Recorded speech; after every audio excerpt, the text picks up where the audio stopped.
It's the Real News Network. I'm Sharmini Peres coming to you from Baltimore. Intelligence agencies are running al-Qaeda camps in North Africa. You heard it right. That is the title of a new article published by award-winning investigative journalist Nafeez Ahmed and published by Insurge Intelligence. Insurge Intelligence has exclusively obtained an unpublished report by a UN consultant and government advisor which accuses Western and Algerian security forces of complicity in al-Qaeda terrorist activity across North Africa. The report particularly focuses on the attacks at the Tigan-Tourin gas plant in the Algerian border town of Aminas between the 16th and 20th of January 2013. The article details everything from conspiracy and coordination between Algerian security services and extremist militant groups, as well as collaboration and cover-ups by Western intelligence services. Joining us today is the author of this just-released article, Dr. Nafeez Ahmed. Dr. Nafeez Ahmed is an award-winning investigative journalist, as I said, and an academic. He's the creator of Insurge Intelligence, a crowd-funded investigative journalism project. I thank you so much for joining us today, Nafeez. Thank you. So, Nafeez, let's begin with the number of shocking revelations and allegations in your most recent piece. Break it down for us. So, the upshot is this report, which we obtained exclusively. It's an advanced copy of the draft of what will be published later this month. It's an academic report which has been published. Will be published by the International State Crime Initiative, which is run from Queen Mary University of London. And the author of the report is one of the most renowned authorities on the Sahara-Sahel region, Professor Jeremy Keenan, who is currently affiliated with Queen Mary University. He's a well-known social anthropologist who has studied the region for decades, and knows anything you need to know about Algeria specifically. He knows it. He's been there dozens of times.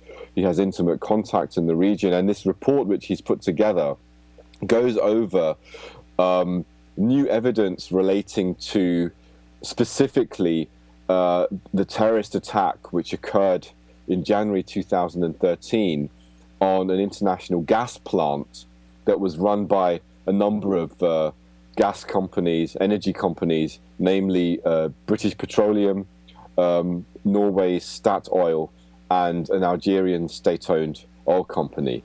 Now, what was quite startling about this report is that it kind of reinvestigates some of the issues that occurred with the London inquest, which was the inquiry which took place in relation to the British victims of the attack.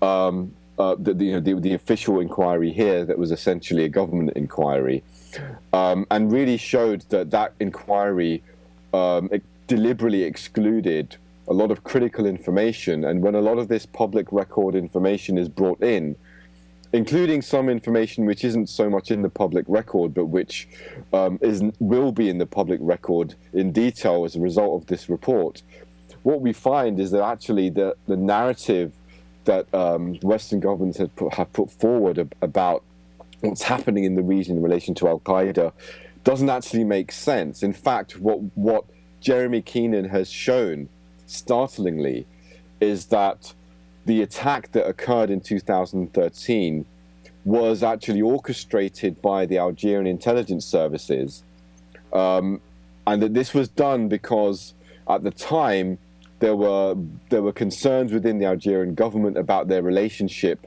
with the West due to skepticism of Algeria's role in counterterrorism, and they wanted to very much prove through this devastating attack that they had apparently orchestrated, that they had the capability to very quickly clean up terrorism. So it was essentially a kind of an operation to demonstrate their abilities to the West. But apparently, according to Professor Keenan, it went wrong. Lots of people died. and the Algerians were not actually able to do a very clean job, and there was a kind of a botched cover-up. But what's worse is that Western governments appear to have covered up what happened at this attack, and not just what happened in relation to this attack, but according to Keenan and the sources that he uncovers, and many of these sources are actually former Algerian government, military and intelligence officials. Most of them have spoken out in the public record. They're named individuals. They're using their real names. They've actually published articles about it. They've given interviews about it. What Jeremy Keenan has done with this important report is put together a lot of this information, and he's also drawn on some of his own very sensitive sources, eyewitnesses to events that have taken place, eyewitnesses to various terrorist training camps that are being run by the Algerian intelligence services, and he's put together this alarming picture of a situation where the Algerian government has essentially a secret state within a state run by the military intelligence apparatus, which has had these long-standing ties to Islamist jihadists, which have had various incarnations over the years, and their latest incarnation is al-Qaeda in the Islamic Maghreb.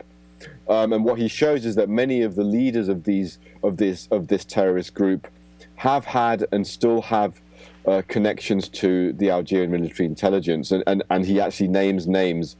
And it's a very disturbing picture, which really raises questions about why Western governments have continued to maintain ties with Algeria on the pretext of counterterrorism, on the pretext of fighting a war on terror, when we now have this huge amount of evidence that shows that the Algerian state has actually been fostering al-Qaeda. And what is it that we directly know of the connection between the Algerian intelligence and Western counterparts or Western intelligence agencies? So we know, there is actually a very, very close and intimate relationship, the details of which are so sensitive that it's difficult to get full kind of disclosure on that in terms of public documents. But what we do know is that there is a very close and intimate relationship in terms of joint counterterrorism operations between the Algerian DRS, which is essentially their foreign intelligence service, their foreign secret intelligence service, and the agencies, whether it's French intelligence or US intelligence or British intelligence. They work very, very closely together. There are intelligence sharing mechanisms in place where Algerian intelligence specifically shares information that it has on terrorists and suspected terrorists with its counterparts in the West, and also within selected contexts, vice versa. But one of the specific instances of this that kind of gives an example of what is now emerging is that comes out in this report is that, for example, there has been information revealed by a former Algerian Special Forces captain. I believe his name was Habib Souaida. I may be pronouncing that slightly incorrectly, but he has basically spoken about how the Algerian intelligence services have been fostering al-Qaeda groups inside Tunisia in order to basically, again, this is for various geopolitical purposes, in order to pressurize Tunisia and pursue various objectives that they have in that country. And what happened very recently over the last few years is there were various Tunisian military operations against some of these jihadists in the surrounding area. And some of these jihadists were killed, and their SIM cards and mobile phones were obtained and analyzed. And that analysis revealed that these very jihadists had regular and routine telephone contact with senior Algerian secret intelligence officials, and that this has been going on for years. And that information was, according to Souaida, they were passed on to US intelligence as a matter of routine. So that's one example which shows how information is being shared between different agencies in the region, and that the US intelligence has actually been aware of this for some time. Do we know what sections of the intelligence services are connected to this? In reference to Algeria, you were saying it's a particular group of the intelligence services that are conducting such activity. Then can we extrapolate from that it is a particular deep agency within the U.S. intelligence that's also dealing with this kind of reports directly? So again, this is one of those things where, you know, the deeper you go, it gets quite murky, and it's difficult to kind of determine to what extent agencies, you know, had an in-depth knowledge or involvement. But what we can do is kind of pick apart some of those tidbits. And what we know what's happening in Algeria is that this is being led, and it has been led for decades, by the DRS, which is their main foreign secret intelligence service, the equivalent of say the CIA in the United States. Now the DRS is working very closely with the State Department, as well as with American Special Forces and other secret agencies inside the United States. But what we don't know with precise detail is to what extent the American agencies are kind of aware, familiar with what's been going on. But we can extract to some extent that there is an awareness from some of this circumstantial evidence that has come out, and that Jeremy Keenan in his report has documented. And one of those other examples that he points to is some revelations that came out with the Hillary Clinton emails that were published by WikiLeaks earlier this year.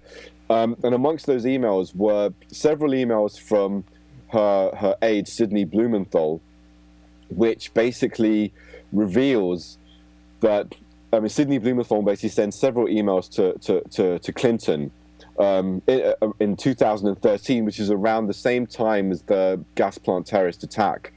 And in those emails, he refers to information that he has obtained from French intelligence, confirming that the Algerian Intelligence Agencies had a secret agreement with the leader of the attack on the gas plant for several years. That email was actually forwarded by Clinton to her assistant in the State Department. So what this reveals is that information, again, was clearly being shared within the American intelligence system to some extent. The State Department had this information in 2013. There was other information that was shared with the Americans by Algerians. For example, there were 3 terrorists who were captured at that attack, who actually specifically pinpointed the role of a senior DRS official in Algeria, General Hassan, and identified him as actually supplying them with arms directly.